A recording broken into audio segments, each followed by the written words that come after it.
The effect of billing and permeability of the stable of the ship.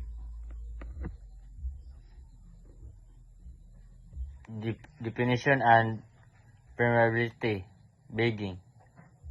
Bagging is the flooding of the ship compartment caused by damage to the hull, allowing seawater to enter the vessel. It usually occurs due to the collision, grounding, or structural failure, and it can affect the ship's buoyancy and stability. Permeability. Permeability is the percentage of the compartment's volume that can be occupied by water when the flooding occurs. It depends on the amount of empty space inside compartment. Higher permeability means more water can enter the space.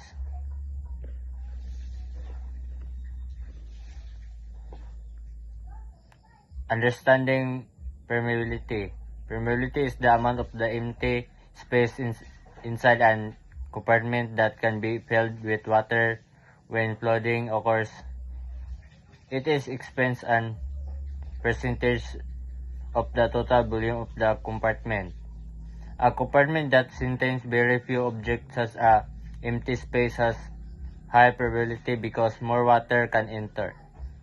On the other hand, compartments filled with machinery, cargo, or equipment have lower permeability because these objects occupy space and reduce the amount of water that can enter.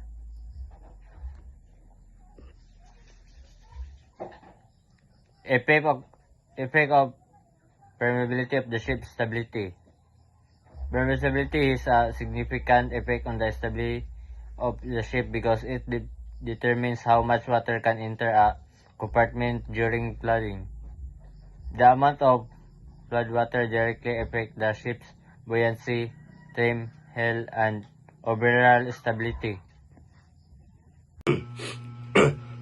Number 1. Loss of buoyancy.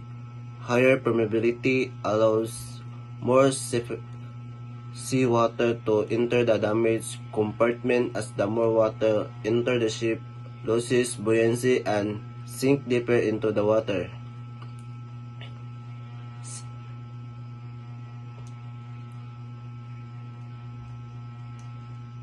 Two, increase in draft.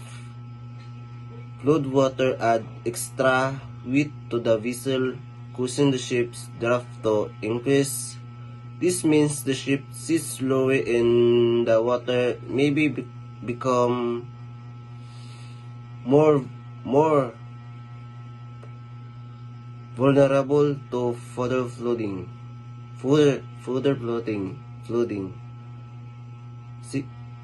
3. Trim changes. Flooding in a different compartment affect the ship balance. Flooding forward compartment causes trim by bow. Flooding off compartment causes trim by the stern. 4. Hill or less. If flooding occurs on one side of the ship, one qual with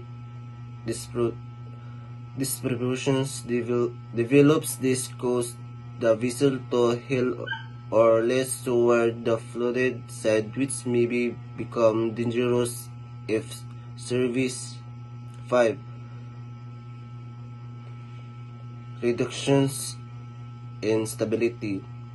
Flood water creates a free surface effect that reduces the ship metacentric. High GM, lower GM means reduced stability and water righting ability. Number 6. Risk of capsizing. Excessive loading in the highly permeable space may result in severe instability, loss of balance, and possible capsizing of the vessel.